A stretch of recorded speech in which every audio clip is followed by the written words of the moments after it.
آج ہم بھی کسی محفل میں بیٹھ جائیں، کوئی اگلا بک بک کرنے لگ جائے تو ہمارے پاس کوئی جواب نہیں ہوتا،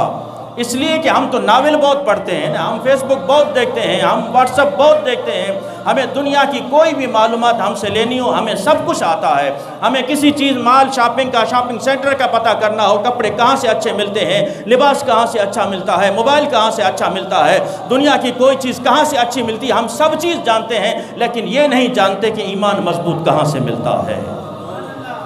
ایمان مضبوط کہاں سے ملتا ہے۔ ہم ہر چیز کو ٹٹول کر دیکھتے ہیں کہ 4 پیسے خرچ کر رہے ہیں، کہیں ایسا نہ ہو نقصان ہو جائے، لیکن ہم ہر اس بندے کے پیچھے کھڑے ہو کر نماز پڑھ لیتے ہیں۔ ہم کبھی یہ نہیں دیکھتے کہ یہ صحابہ کے بارے میں کیا نظریہ رکھتا ہے، حضور کے بارے میں کیا نظریہ رکھتا ہے، اہل بیت کے بارے میں کیا نظریہ رکھتا ہے۔ ارے اس کو امام بنا کر جو صحابہ کا گستاخ ہو، اہل بیت کا گستاخ ہو، نبی کا گستاخ ہو، تو پھر تمہاری نماز کیسے ہو سکتی ہے؟ دنیا کی چیزیں خریدتے ہوئے جب اتنا سوچتے ہو، کم از کم اتنا سوچ لو جس کو امام رکھا ہے وہ اپنے نظریات کیسے رکھتا ہے۔